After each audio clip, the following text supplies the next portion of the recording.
Let's talk to Brendan Chilton, CEO, Independent Business Network, of course. Brendan, a very good morning to you. Good morning to you, Mike. It's very warm down here in Kent. Yes, but it is, of course, the Garden of England, so you're in the right place, you know, and there's plenty of nice pubs down there to chill out in the afternoon, so I wouldn't worry too much. I'm a teetotaler, I wouldn't know. Well, you can have a nice orange juice in the sun. What about what is going on in the world of concrete? It is extraordinary, isn't it, that this story has suddenly kind of bubbled up, if you'll pardon the expression, out of nowhere. Yes. Who on their right minds would have built school buildings or hospital buildings knowing that they would have a shelf life of 30 years? It sort of beggars belief, really, and people are really struggling to get their heads around it. I don't know what the situation is in Kent where you are. You were a councillor down in Ashford there. What's being said down there? Well, as far as I'm aware, the latest figures are there are 7 schools in Kent that are closed because of this concrete problem. One of them is about 1.5 miles from where I am. And, of course, these buildings, a lot of them are quite old. Well, I say old. They're old relative to some of the developments that go up. They're around 30 to 40 years old. And quite right, you know, whoever came up with the idea of putting in concrete that only's got a shelf life of 30 years, it really is extraordinary, especially when you've got some schools in the country that have stood for nearly 1,000 years. And they don't seem to have problems with funny concrete in their roof. And as you said, this is not just a problem for schools, it's also a problem for hospitals.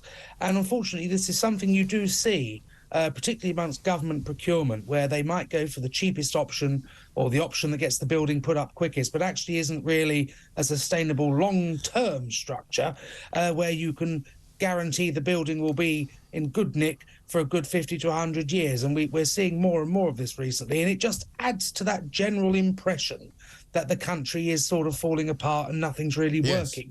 Well, I mean, the Labour Party are quite rightly, I suppose, picking on it as a kind of allegory or an indicator of what it's been like living under Tory rule for the last 12 years, that everything's now literally crumbling down around our ears. But my suspicion is that it probably won't be quite as bad as everybody's making out to be. But because of this health and safety nightmare in which we now live, they shut everything down before they know whether they need to.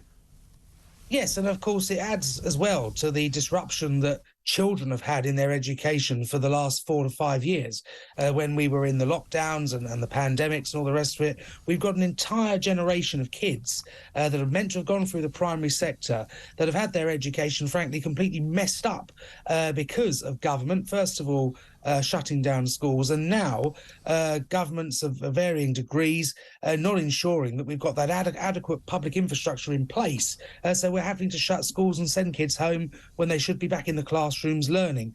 I think, of course, there is perhaps a slight over-egging of the pudding when it comes to the enforcement of the health and safety aspects to this. I'm pretty sure children could be moved to other parts of the building or into temporary learning units, etc. But we are where we are, and I'm pretty sure this story will be around for a few weeks. And as you say, Labour will enjoy it, the Tories will be embarrassed by it. But the wider point here, Mike, is I think it adds, as I said earlier, to that feeling that things just aren't working. And there's no sense really at the moment from anywhere in politics that someone's got a grand plan or a grand vision or any sort of strategy to get this country back to where it needs to be. Yeah, absolutely right. I mean, because for me, what this signifies is not so much a failure of the last 13 years or so of Tory rule, but a failure of all governments to actually do anything which is other than short-term. You know, clearly this has been happening since the 1950s. It went on through the 60s and the 70s and the 80s and the 90s. You know, it was only 2018, I think, in Kent, when a school roof collapsed, that it was first brought to anybody's attention. So, I mean, it's kind of unfair in a way to blame everybody who's now in government for something that was done years ago. But it just shows, doesn't it, that you and I have spoken about this many times, that, you know, there just doesn't seem to be a government that we've had for a very, very long time that has done anything to look forward into anything more than about 3 years. Well, I think, to quote Mrs Thatcher, I mean, a Labour councillor doing this, perhaps what we need is someone to set up a company called Rent a Spine, and we could loan them out to whoever comes in. Because I do think you're right. There is this sense that everything's about the short term, responding to the latest fad on Twitter, or, you know, so-and-so said something slightly controversial, so let's spend 6 weeks reporting it. No. Sort out the infrastructure of the country, get our manufacturing industry back, get our bloody economy growing, for God's I mean, it's a dire situation we're in at the moment, where we've got mounting costs in the public sector and all sorts of other social commitments, but no plan to get this economy really growing. Yeah. That's where we should really be driving our attention, but unfortunately, that doesn't seem to be happening. I would just like someone to come along and say to the British people, you're not going to like me. It's going to be pretty rough, but at the end of it, this country's going to be back to where it needs to be. And that's frankly what we need, a politician, I hope it's not too early to say this, with balls. Yes, that would be nice, wouldn't it? But we so far don't seem to have any at all between a whole bunch of people. But the other problem for me is that this is not just about schools. Everyone's kind of focusing on schools, but clearly there's an awful lot of other public buildings that were put up in the same rather ramshackle manner, including some hospitals. And I'd be a bit more worried, actually. It's much easier to close a school than it is to shut a hospital, isn't it? It is indeed, and we did have, I think it was last year, the scandal up and down the country where various hospitals were falling apart, you know, roofs were coming in and cement coming off the walls and things. And that is a much more serious issue because, as you say, you know, telling 100 kids to stay at home for a few days while we sort that out is slightly different to having to move cancer patients or very elderly residents or people with mobility problems and finding alternative places for them to stay.